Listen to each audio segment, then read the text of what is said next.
Welcome to Conversations with Craig. I'm your host, Craig Lee. I've worked with many leaders throughout my career. I have learned from some wonderful mentors, and in turn, I've helped a range of people as they grow and evolve professionally. Join me fortnightly as I shine a light on leaders who influence others to deliver outcomes that make our society a better place. These leaders are candid about the fun and difficult times over their career journeys. You'll also note they are all passionate about their work.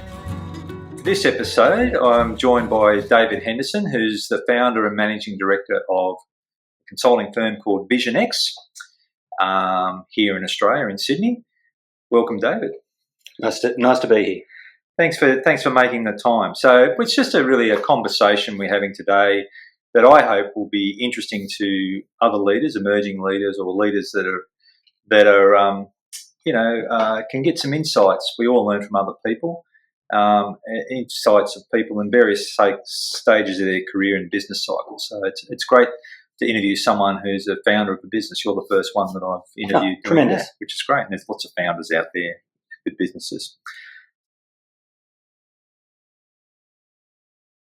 Early in your career, whether it was, I know you were in the Air Force or when you started a business, but can you outline a project or an opportunity or something you were working on that you can recall really set you up in your thinking or help shape you into what you are today? You might have evolved since, and I'm sure you have, but some of those early days where you had an experience and that sort of stuck with you through your life, and it sort of helped you build, or sort of set you on the path of where you are today, is what I'm trying to say. Yeah, I'll answer that. I'd say there's 2 points. Okay. Yeah. The first one that I think really influenced my thinking, both professionally and personally, I spent a lot of time living in Arnhem Land, and not only was it a lot of fun, but it was my first job out of the Air Force. Yeah. And living in remote communities, dealing with what is essentially a different culture inside Australia, being respectful, learning how to adapt in that environment, work commercially in that environment. That had a lot of influence on me, and still does today. The second one was a company I used to work for, Pellair Aviation. That's now Regional Express Airlines. The directors of that company, they helped me get into studying business for someone who'd never had a business background. And so I started studying my MBA or graduate diploma, and they did an interesting thing. The director that I was answering to, he wanted me to use the materials that I was studying with and the assignments that I did while studying business as essentially workshops for the company to apply on the company to improve the company.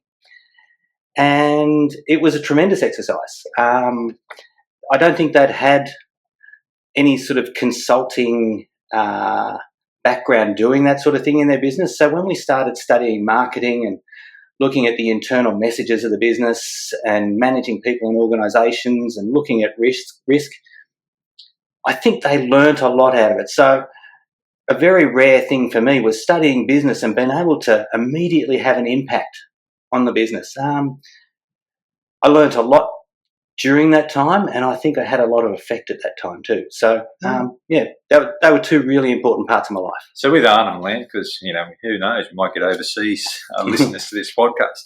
That's in the Northern Territory? Yep, that's in the Northern Territory. It's where I worked for was the homelands for the local Indigenous population. I was going to ask you where you worked. Okay. Right. It was a company called Lanapoi Aviation. Okay. Lanapoi comes from Northeast Arnhem Land. Right. A lot of people know Northeast Arnhem Land for Yothu Yindi and bands and things like that. But for us, the Homelands Association, they provided doctors and nurses and teachers and airfields and housing into the remote communities. Oh, right. And I worked part of the aviation organisation that made the connection between the towns or those remote communities and the major township. Okay. Right. So you talked about how you enjoyed that experience. What was there any early lessons learned for you that sort of followed you throughout your career or your life? One of the strongest seams positively in those environments was respect. It's strong in the communities in Northeast Arnhem Land and strong in the people that work there. And in the Pell Air environment, there's good and bad in that environment for respect and disregard, and having a positive change for respect is something that I both learned, and it's now probably the strongest seam that runs through our business at VizionX now. Okay. Have any mentors, or was that just a natural thing? Or well, that's an interesting question. I think my mentors were all before I left school, really. Oh, okay. I remember there was old Tom. He was the local police sergeant. And so did you have a run-in with him? Did you? No, I didn't. He was a neighbour, and I was spent a lot of time with Tom, and he certainly influenced my life. And then there was another guy named Peter, and he was a fitter and turner, and he gave me a job as a kid. Okay.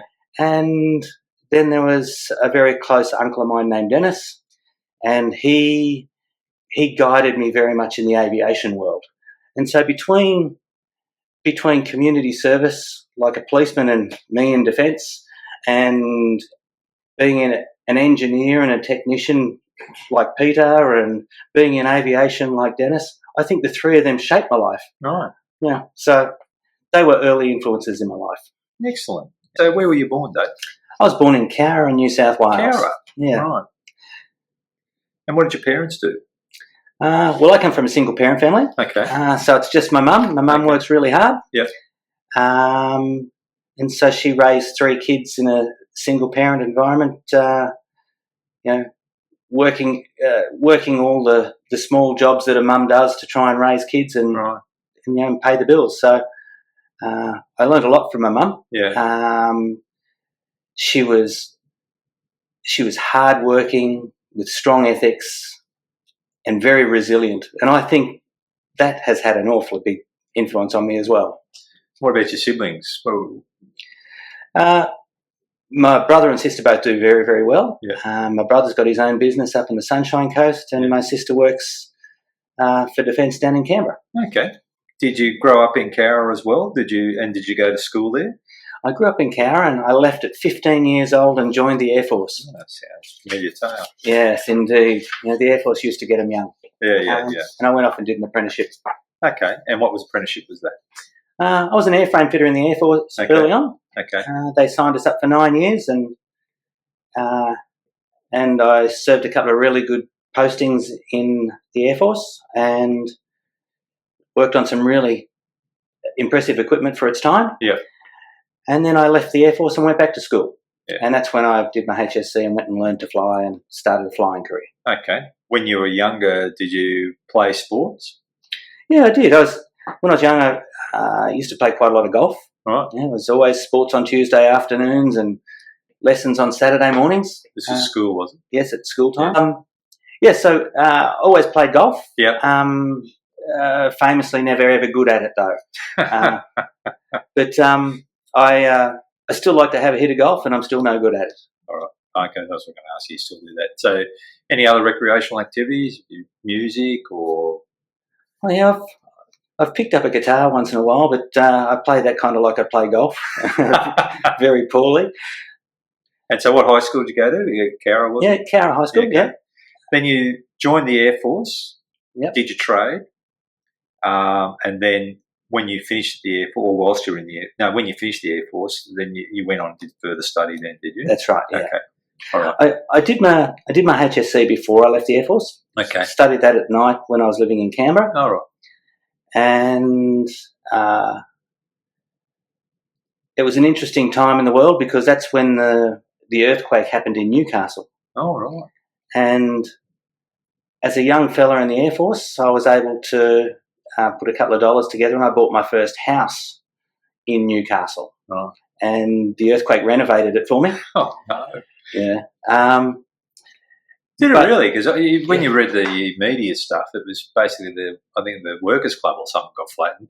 A lot of people passed But there. they didn't mention too much about houses. Or they're not outside of Newcastle anyway. Well, my house, the epicentre was in a suburb called Hamilton. Right.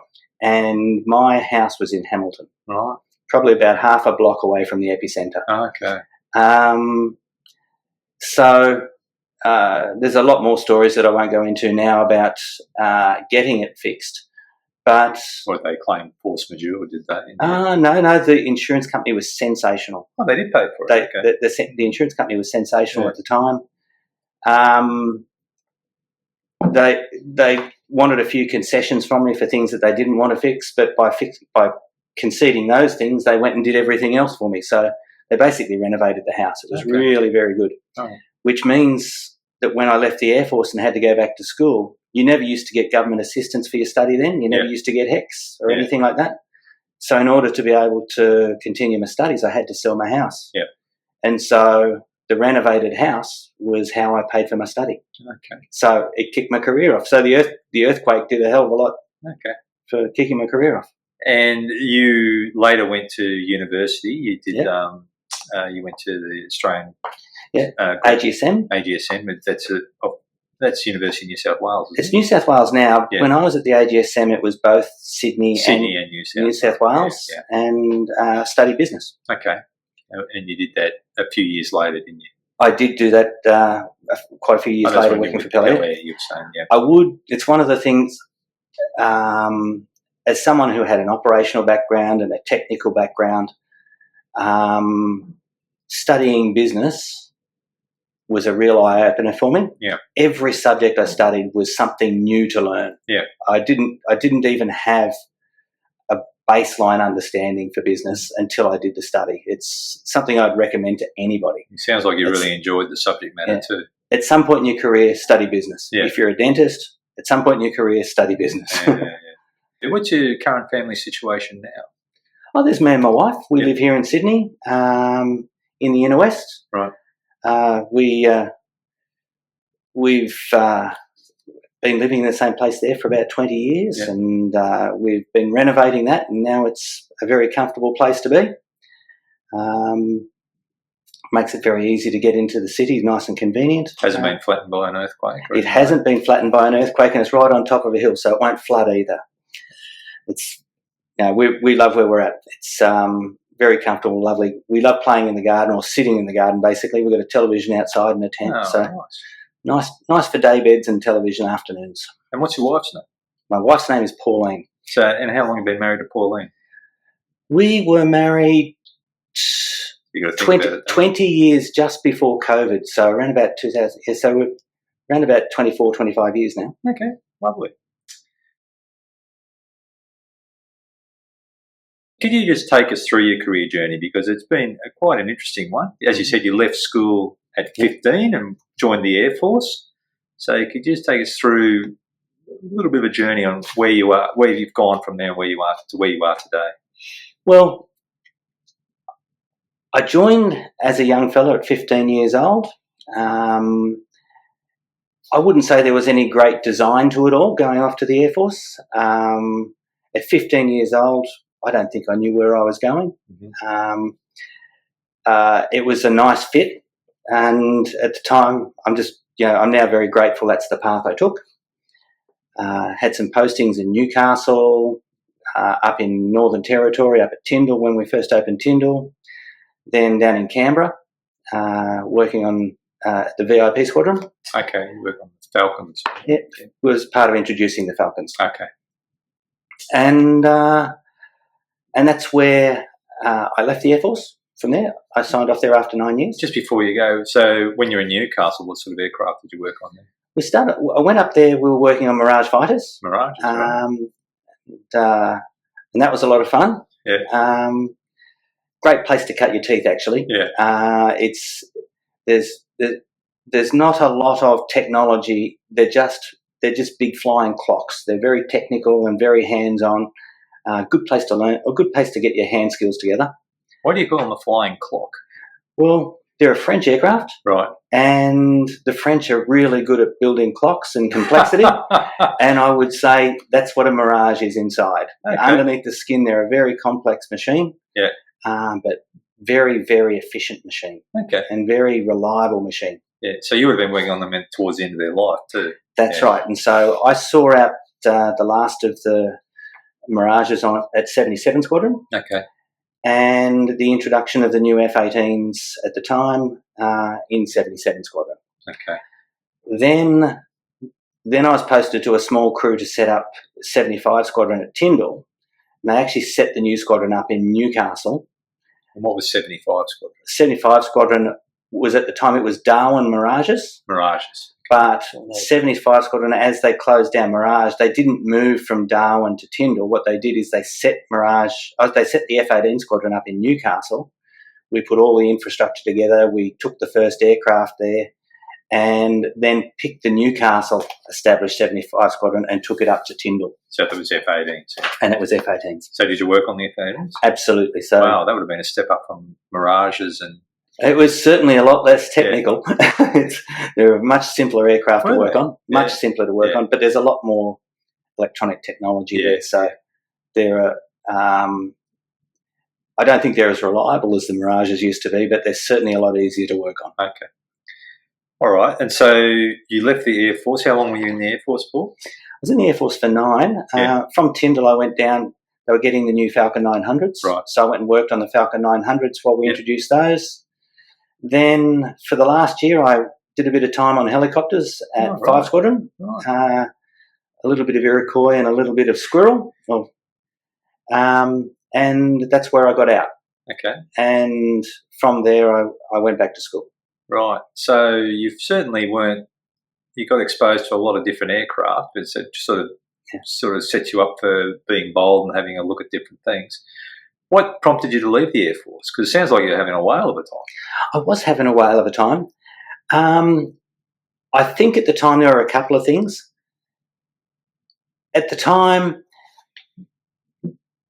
I think I outgrew my work environment. Mm-hmm. At the time, promotions were slow. There were a lot of people. It was all pre-1990 stuff, basically. Right. So there was a lot of people with lengthy careers in there, so there wasn't a lot of opportunity to progress. Yeah. And I think a lot of people like myself who left at the time left to progress. Yeah. Yeah. And to be honest, wouldn't turn. I don't regret it for a second. It was a wonderful move moving on. Yeah. Mind you, though, there was big changes in defence after that period. Yeah. And those opportunities that I didn't have probably did present themselves to others that followed me. Okay. All right. So you've moved on from the Air Force. Yeah. So where to from there? Where to from there? That's where I went and studied my ab initio and commercial flying up in Newcastle. Oh, sorry, up in Maroochydore on the Sunshine Coast. Oh, Queensland. Yeah. Yeah. And then I came back down to Sydney to finish my airline licence and finish my instrument flying. Yep. Which I finished here. And then when I finished both of those things, that's when I went out looking for my first flying job. As a commercial pilot? As a commercial pilot. Right. How long did that take you to go through all that training? About 18 months. Right. About 18 months at the time. Okay. And all of that's done with full-time, so you're not earning any money and only spending money, which is why the house was so helpful. Yeah, right. And was it a saturated market? Was it hard to get a job as a pilot, especially a new pilot? The answer to that is mixed. At the time, a lot of people would say it's really hard to get a job. Yep. I think it's hard for some people to get a job. Right. I picked a very specific time to go looking for flying work.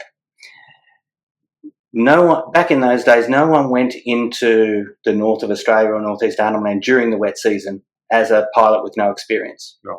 So when I went up there in the middle of the wet season looking for work, there were lots of jobs. Okay. because people weren't out there hunting for them. But if you go there in the dry season, every pilot picks up his house and wants to go up there, and then the jobs are saturated. So I didn't have any trouble finding work. Right. But I ended up I got a few offers at the time, but I took one in northeast Arnhem Land working for Lanapoi.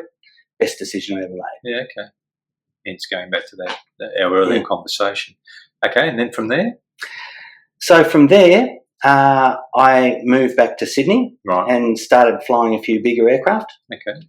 I flew out at Moree for a while, flying a lot of farmers in between stations and things, and that was very, very interesting flying. And who was that with? It was with a small charter company called McAllister Airways. Yep. Don McAllister, one of the world's last gentlemen. Okay. Really nice guy. Yeah.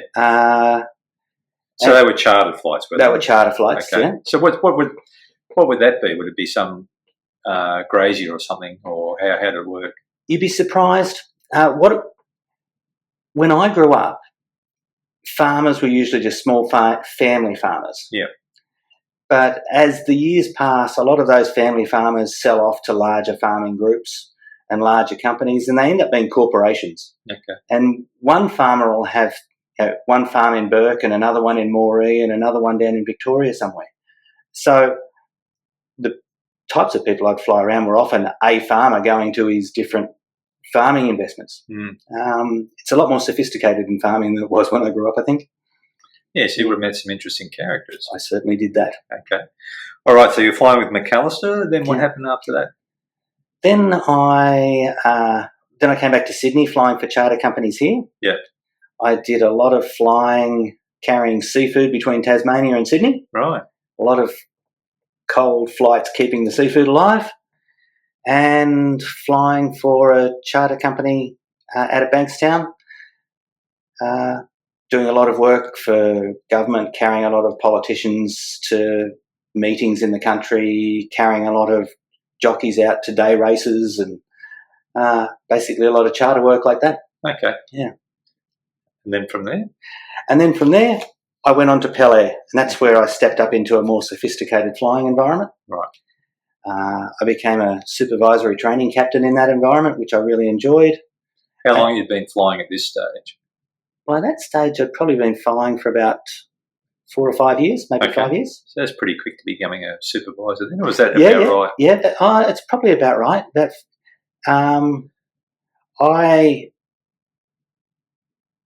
When I got into Pell Air, I was a first officer up in Mackay. Mm-hmm. And very early on, a position became available for a command position out of Launceston. Right. And for some reason, Launceston was the posting no one wanted. So I put my hand up. And I've got to say, I'd never been to Launceston either.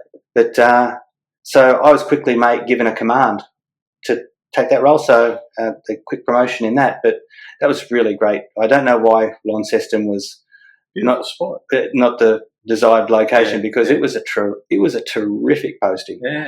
Yeah. I think it surprised everyone when suddenly someone wasn't whinging about the position. They were just telling everyone how great it was. I think they all realised they missed a trick. Yeah. So from there, the company came to me and offered me a position in management. Right. Particularly in an area I'm very, that comes easy to me, and that's in that compliance and governance space. Right. A lot of safety and quality and compliance. Yep. They were looking at a position in their company for that, and they were tossing up whether to look internally at their own talent or go external to an experienced person. And for whatever reason, the board came to me and offered me that position. It was kind of a good time in my career too, because I did always have a vision towards management and leadership in organisations. Yep. And at that point in time, as flying, as much as I was really enjoying it, I really liked the opportunity to get onto that corporate path. So were you still able to fly, or you really full-time in the corporate world? They certainly made the offer to me that if I took the position, I could keep flying. I invested myself so much in the new position, there was just not enough time to do that and fly as well. Okay. So I had no trouble just taking the position full time. Okay. And is that where your flying finished? Did you fly after that? I've done a little flying after that, mostly just privately, but I did do a little flying doing lighting inspections for airfields, which is a lot of fun. The lights that you see coming into the airfield, as you probably would well recognise, all of that has to be tested from the sky in a real aircraft. Oh, right. And so there's a testing environment called commissioning. Okay. And so I did a bit of that, and that was a lot of fun. Okay, great. All right, so with Pell Air, which became Rex, so how long were you with them for? I was there for just shy of 10 years. Wow. Just shy of 10 years. Okay. So what happened after that?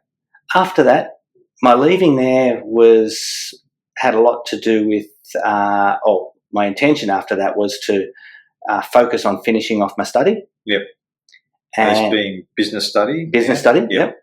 And that was just before the global financial crisis. Mm-hmm. Even at that point, I had not thought of myself as starting my own business. Mm-hmm.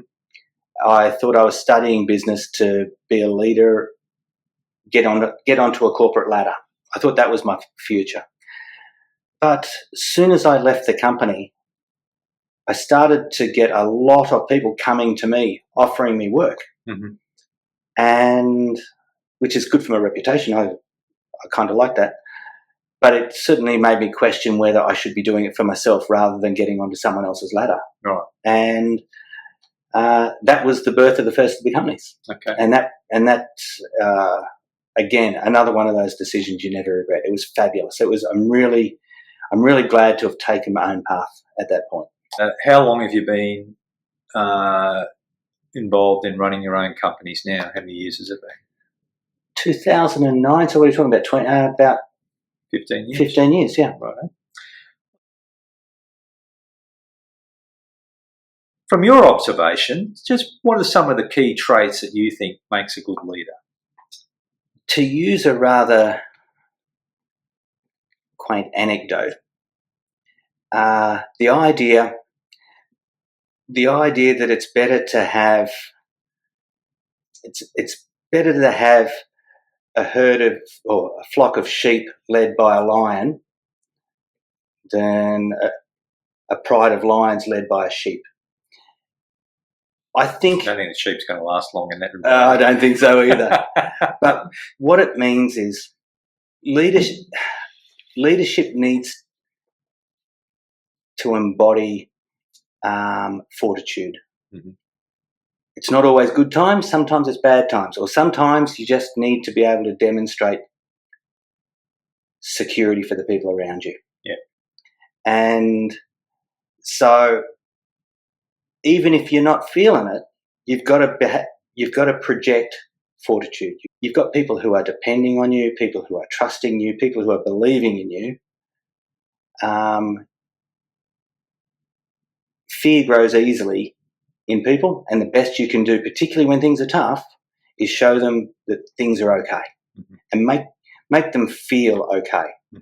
Fortitude is important. Okay. Also, it also goes to your decision making. You can never have all the information you need to make decisions, so sometimes you need to go with the information you have. And sometimes that takes a bit of fortitude. Mm. I'm not talking about risk, I'm talking about just commitment. Yeah. You've got to be brave, in other words, too. Brave is one of the words you could use. You've certainly got to be up to challenge. Okay. Yeah. All right.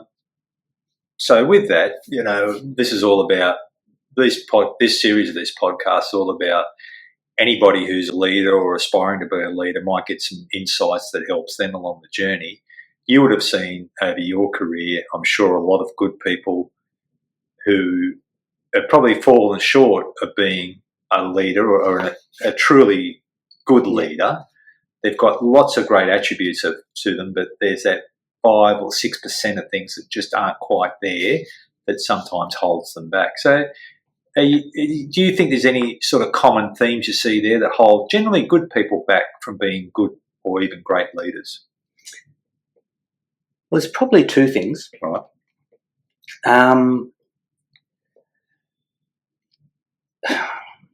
The first of them is I've seen a lot of environments where people are critical of their leaders when some will accuse their leaders of being micromanagers. Mm-hmm. And other people will accuse their leaders of being too distant, not knowing what's going on. Both of those comments tend to come from the same groups of people in organisations. There are two different groups in organisations. There are those that if you give them the tools to do the job and you get out of their way, they'll do it. They'll grab the bull by the horns and they'll do it. And there are other people who only work by instruction, people who need to be shown every day, need things done for them. Neither of those two groups in a company are the wrong group or the right group or the better group. The thing is, that's what people are made up. It's human nature. Mm-hmm. The problem I see with leaders is very often they are one or the other. They are the leader that steps away and lets everybody do their thing, and that way those people that need managing think he's distant or think that person is distant.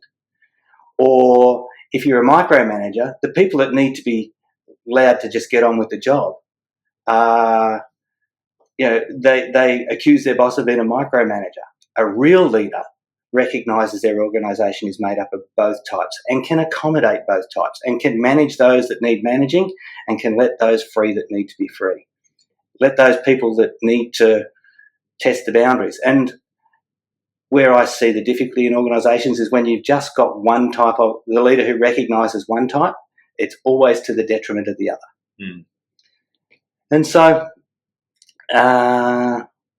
there is certainly that type of thing. And the other thing that I think is a good sign in a leader is someone who's thinking about the organisation and not themselves. There are plenty of leaders who get up every morning and just say, how am I going to make the business better? And they ask it to themselves every day. But in large numbers, there's a lot of people who never ask that question in the morning, who never think about how am I going to make the business better. Those people generally are thinking about the grandeur of their own positions and not about the business. I tend to think the better leaders are those that think of themselves second and the business first. They want what is best for the business, and they're always trying to think of how to make it better. Maybe every day is probably a bit of a stretch, but certainly those that think of it often are few in number, and those that never think of it in big are large in number. Yeah. So if I sort of paraphrase that in my own words, it's they're really thinking of the power of influence and what they can do rather than the power of their position or whatever it might be as well. It's a really good point, I think, and you don't have to be in a designated position to be a leader. No. You can, but it's about thinking the greater good and where you're heading as a unit or organisation, as a business, as you say, rather than just what's in it for me. Which probably leads, there's probably 3, not 2 things. The third thing I would say is certainly respect. Mm-hmm. There are leaders who... Are you talking about earning respect? Yeah, I'm talking about not just earning respect, but being respectful. Oh, respectful of others, yeah.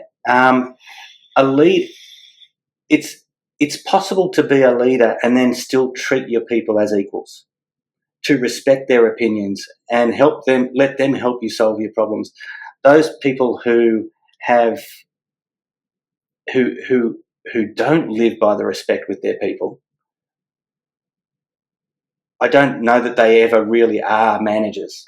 I think that people follow them because they're paid to, not because they believe in them. Okay. So I think respect's a very important feature of leadership.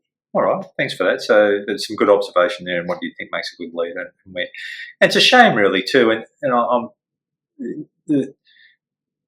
potentially good leaders sometimes just need someone like you to come along and have a chat to them and and probably help them just shine a bit of sunlight on that area to help them think a little bit differently. Yeah. Have you had those sort of conversations with people? Funnily enough, yes. You do get people.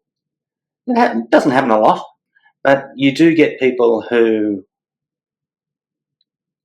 I don't want to use the word mentor because it's not mentoring, but people do come to you sometimes and ask and do want to know how you view their issues, how you view their circumstances. And it's one of the reasons why if you are in positions of leadership, having things like a mentor around or someone to bounce your thoughts off is incredibly valuable. Yeah. Because sometimes it just helps you sort your own thoughts out. Yeah. Yeah. But, and so, people have come to me similarly. Do you set goals as you go along? There's no right wrong answer here, but particularly in your early days. And if so, how do they pan out? And do you set goals today? I think that's a very easy question to answer. Okay. I would say until my 20s, there were no goals. Hats off to young kids who think they've got goals at that age, but I reckon their goals when they're in their teens are probably not the same ones in their 30s. Okay. No, I didn't. I don't think I really had a lot of goals in before my 20s. Right. But from my 20s, I definitely did. Yeah. I started to get my head together. That's when I knew my career path. That's when going back to school, I performed so well at school because I was doing something I was driven towards. Yeah. And although my career changed even a decade or two after that, down the business path, the goals, I certainly was setting goals for myself career-wise from that point, and I still set myself career goals now. Okay. And those career goals are still a little bit flexible. You own a company called VizionX. What does VizionX do? VizionX, well, mainly we're consultants. We are very much we're business consultants in the governance and standards and compliance space. Mm-hmm. And we are engineers and technicians in the major systems integration and system safety and safety case environment. Okay. So what sort of clients do you service? Who do you target? Well, very much we target defence. Defence uses those skills a lot, and we've given a lot of support to defence over the years, and they in return. In aviation, we also help aircraft operators. Okay. So those that are operating, whether they're operating aircraft or people or maintaining aircraft, we spend a lot of time helping those organisations. And also, more on the infrastructure side, we also help in airfields. We do a lot of stuff on airfields. Okay. So all around the myriad of regulations, which I imagine, not from an air background, but I imagine they're universal. I mean, they're applied in different countries, but they're the standards I'd imagine would be pretty similar. And so you provide advice and policy direction on that, and then also, as you say, governance. So how do you provide governance in those areas? What do you do there? Well, governance support comes in a lot of ways. Right. Sometimes it just comes as advice. Okay. Sometimes it might come in helping boards make business cases for or against making certain decisions. And governance is also in that compliance space, operational doctrine, operational paperwork, procedural activities, fixing administrative parts of the business that might not necessarily be functioning properly or may not be compliant.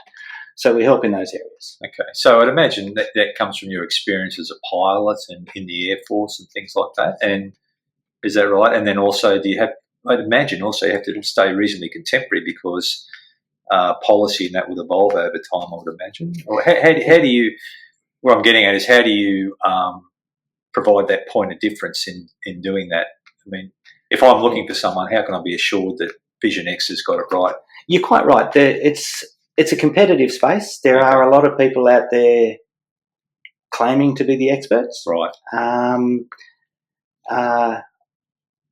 Often the client doesn't need experts; they just need something fixed, and that's adequate. Sometimes sometimes needing someone who understands the business as well as compliance and operations, as well as the finance and board. When you say the business, their business? The corporate level of the business. Okay. So sometimes the corporate level of the business needs to be understood every bit as much as the operational level of the business. Okay, right. And it's not always easy to have advice from someone who understands all those stratas in a business. Right. And I think we've carved ourselves a really good place, particularly in a corporate environment where helping at the governance level and the corporate level solve operational problems where it's easy for operations to screen that the corporate doesn't understand and vice versa. So being able to understand both worlds is a really good, it's a good equation for solving the problems between those strata. Okay, so your business then would be regularly working, I imagine, with advising boards and executive management and sort of being that circuit breaker, that link between the two, so the understanding is there. So the whole business, going back to your earlier point, the whole business operates better than just two entities sort of jockeying for position. Absolutely. Yeah. Often it's the corporate level that brings you in to solve the operational problems, but the work you're doing is at the operational level. Yeah. And so being able to establish at the operational level without intimidating people, that the governance level of the organisation is demanding certain things. It's not being imposed on you. Make it valuable for them, make it efficient for them, and make it better for them. Yeah. That's not an easy thing to do, because when you come from the outside, you often are seen as the outsider. So, so certainly communication is a very important part of fulfilling those roles. Establishing trust early and trust and being credible. Yeah. Okay. So your position is CEO. So what do you do? What is that? CEOs have all, talked to a lot of CEOs. What's a day in the life of David Henderson? What do you have to do as a CEO? Well, what doesn't the CEO have to do, really? Similar to someone I just spoke to before. Indeed. It's an early day for me. I'm an early riser and an early sleeper. Right. I probably get 50% of my work done before 8 o'clock in the morning. Right. Sort of between 5 and 8 o'clock are my power hours, I call them, because that's when I really get my stuff done. Because between 8 and 9, when you start seeing the staff, that's when you start dealing with the business of the day. Yep. And getting your own work becomes harder to do and more sporadic. So I do get a lot done early. Yep. And I'm also operational, so also being out there at the coalface while squeezing in running the business, while also managing the trials and tribulations that come with everybody's needs along the way, makes for a busy day. Yeah, okay. So it's a good mix between, as you say, getting up early and getting ahead of the game, I suppose. Yeah. And you've got to spend your time making sure operations are going well, strategies being followed and the like, and I suppose developing strategy and the like. Okay. So just so to help people understand your business and what it does in that compliance area, can you give me an example of a project that you've delivered, that VizionX has delivered, maybe one that you're particularly proud of, and that just helps people say, understand, he explained what he did in general terms, he explains how he operates, and out of all that, VizionX has produced this outcome, or whatever that might be. Well, I'll give you two answers to that, if that's okay. Yeah, that's fine. The first one is really important about our type of business, and that is the concept of discretion. Often when people call people like us into their organisation is because something's wrong, because something's broken. And so... Can you give me an example of what that might be? Well, let's say we're talking about an airline. Okay. And they're having trouble with some sort of regulatory compliance. Okay, they're not meeting that compliance yet.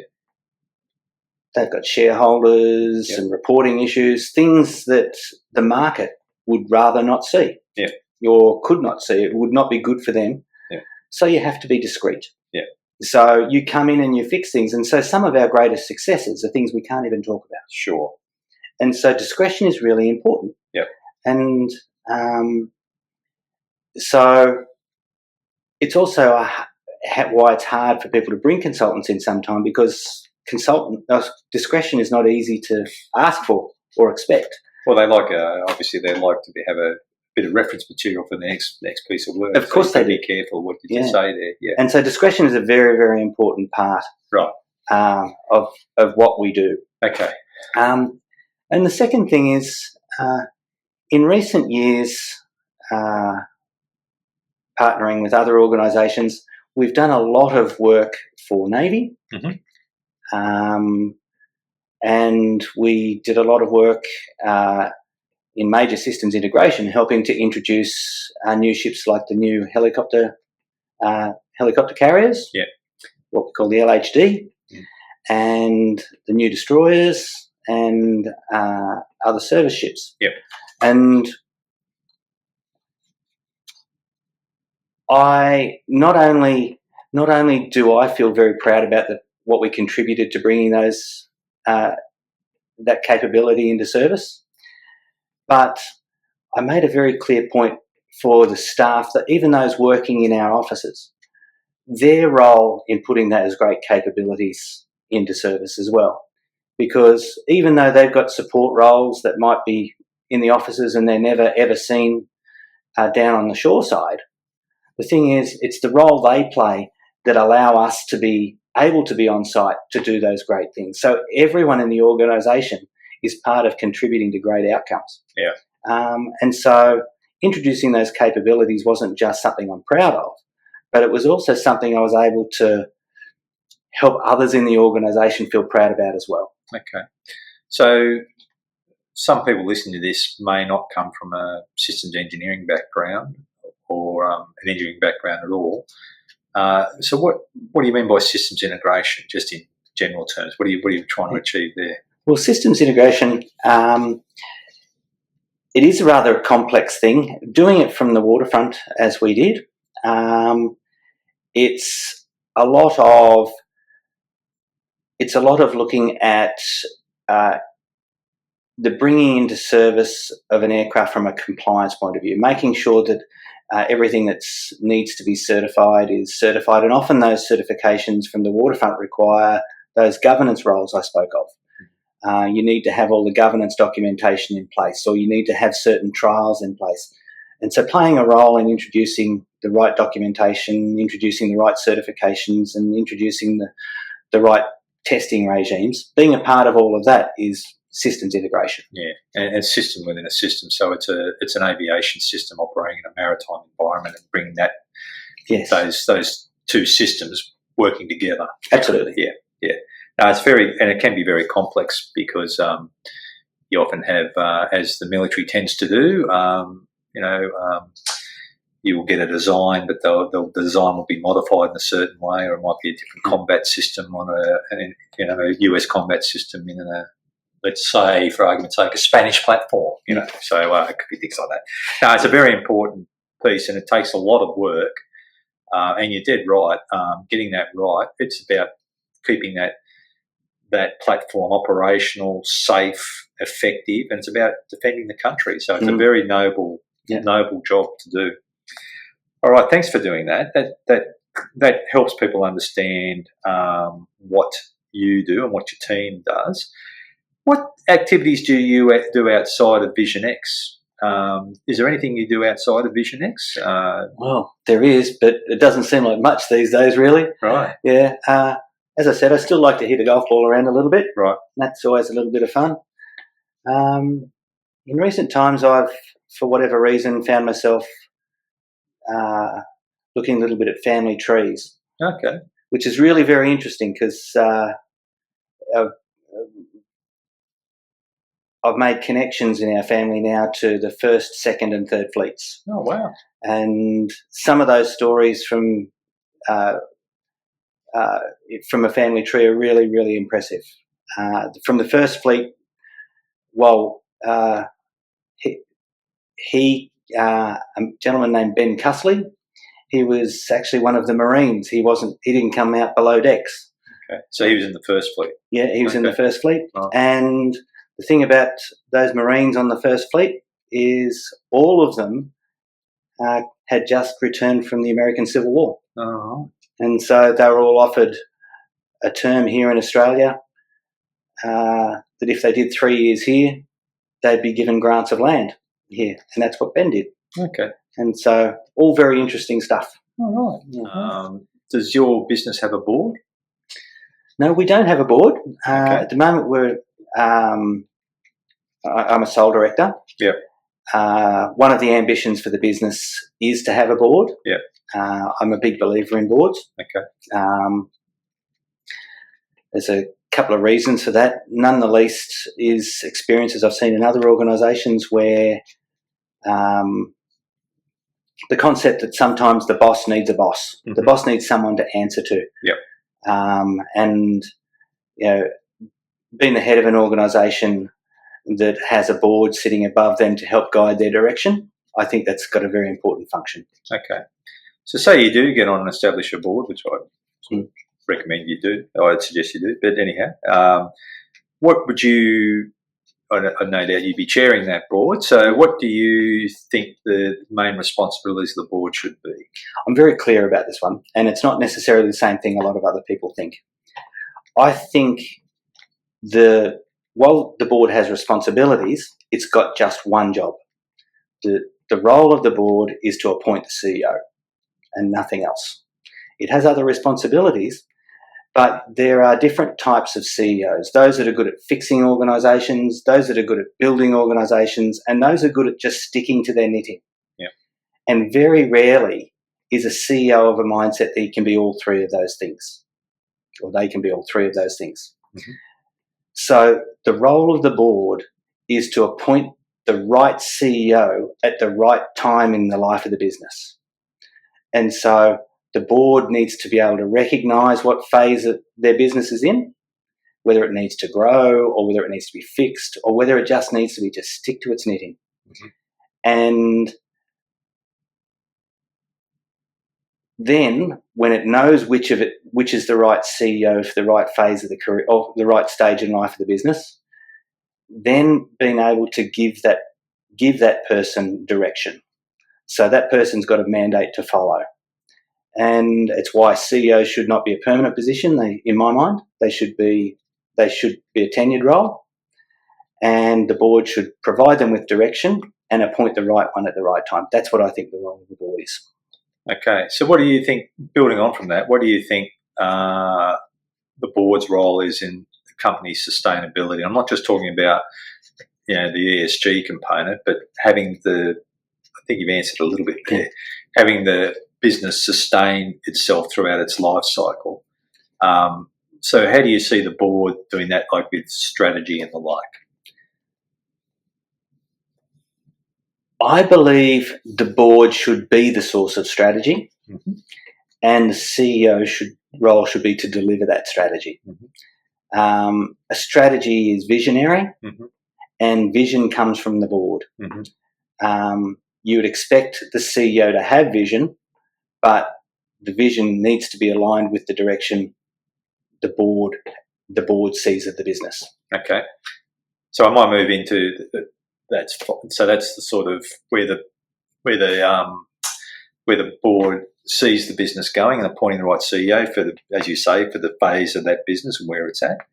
And now with I won't say now, it's been around for a long time, but all the added responsibilities of board of being operating in Australia in the 21st century, and environmental sustainment, governance concerns, sustainability concerns, along with things like there's myriad social responsibilities, etc., that boards need to be aware of. How do you see board's responsibility there? It's an interesting question, that one. I can't say everyone's going to agree with my view of this. I'm a big believer in corporate social responsibility. At the same time, in a rather unmetered fashion, I think a lot of organisations and a lot of boards have taken that good concept and used it as a platform to become political. And they've taken their businesses into the political domain, making decisions based on political interest and political objectives, idealisms. And I don't think that's the role of a business, and I don't think that's the role of the board.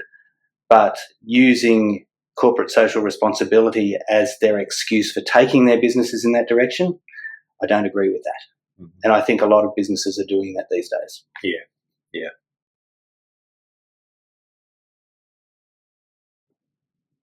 We've all got to make tough decisions. Ones that are really hard. There's ones you've got to really mull over and make the right call. You don't have to use specifics here, but I'd just like you to share, in general terms, what some of the one or two of the toughest decisions you've ever had to make. If you can roughly describe what it might have been, and then what your considerations were and what you decided to do and what the outcome was. Yeah. COVID was a hard time for our business, very hard time for our business.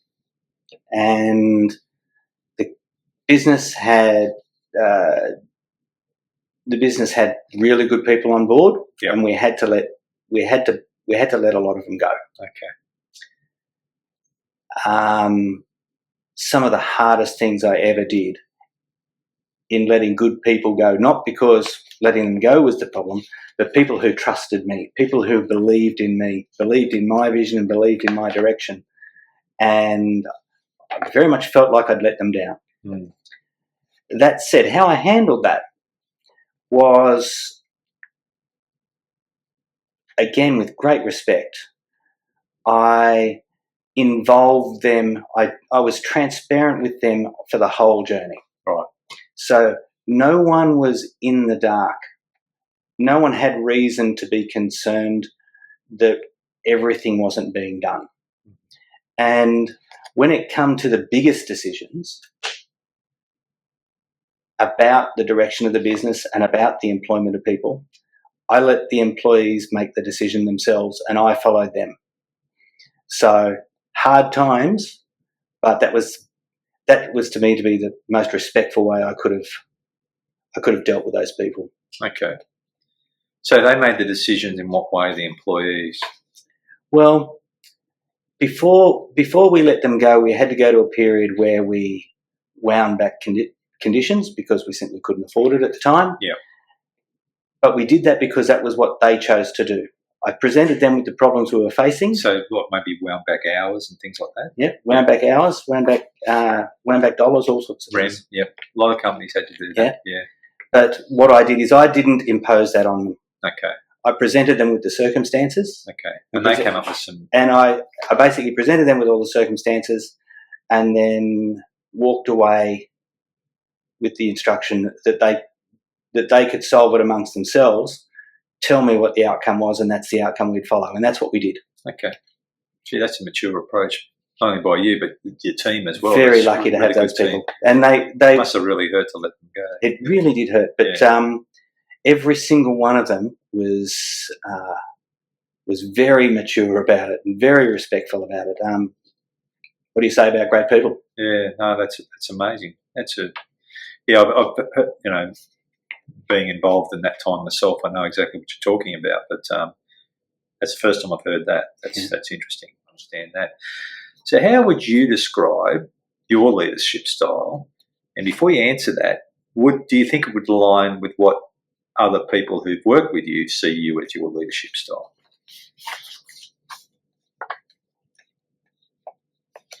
First of all, in terms of how other people might view the comments I make, I think I'm pretty self-aware. Okay.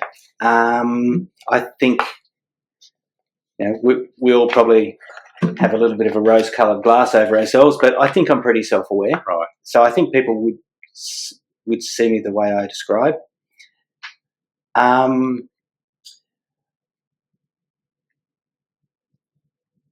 I have used the word respect a lot today, and it's because I believe in that, and that is something I've always had for the leadership around my people, and I think people would say that of me. Right.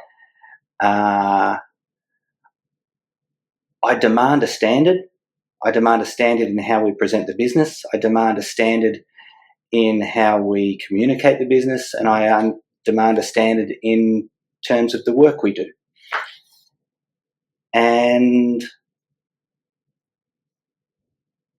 that is something that people that work with me for a long period of time, I think they appreciate that. Okay. I think it becomes a point of pride,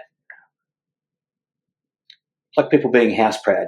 When you start setting a standard, when you start maintaining the standard and getting a reputation for that standard, you're very house proud about it. Yeah. And I think the people that I've had working around me appreciate that same thought. And I think that's what they'd think about me too. Okay. How would you determine your impact as a leader? What would you measure yourself against? It's so great to say that, I think I'm pretty self-aware and the like, but, you can't be what you can't measure sort of thing. So how do you measure your impact as a leader?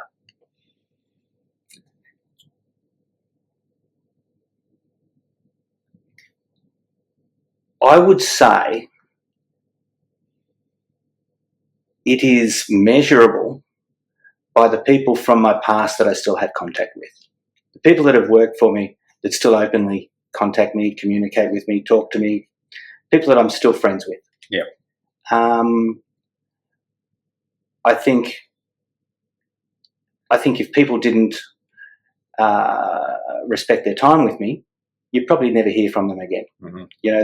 I'm just a point in their past, but that's not the case. I've got a lot of people who stay part of my life, and for that I'm very grateful. Okay. No, I think that makes a lot of sense, because you can see whether you're a leader or not, or a decent human being if no one wants to talk. So where do you see, well, let's start with your industry, because you know that industry very well. Where do you see that industry heading in the next 5 to 10 years? Are there any major mega trends that you think are on the upside, or any disruptions you need to be aware of? And secondly, how do you see VizionX moving in that direction? Is it in that direction? What are your thoughts there? I'd say tough times. I think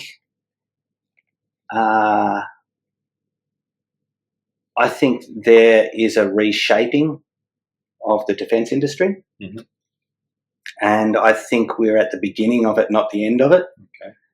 And so I think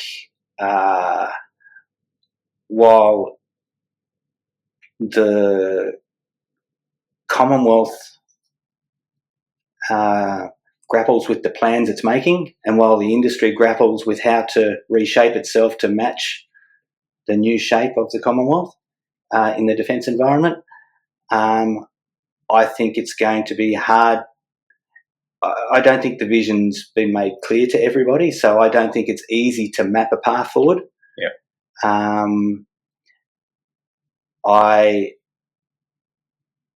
I think the best thing a business can do through these uncertain paths is probably diversify.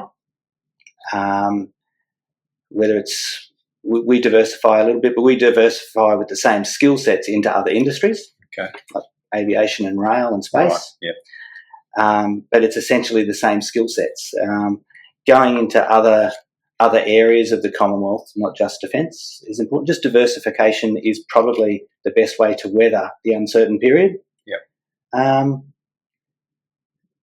The direction will eventually solidify, and the future will be a bit more certain. But until it does, you can't wait for that. You've got to be able to manage it in the meantime. Okay. So, do you see any mega trends that are happening that, bigger issues that are coming along? I know you're talking about defence in particular, and then we've got the budget coming up. We're recording this on the 1st of May, but you've got this budget coming up later this month, which will probably, again, will set the scene, and then will be the execution and how that impacts businesses like you.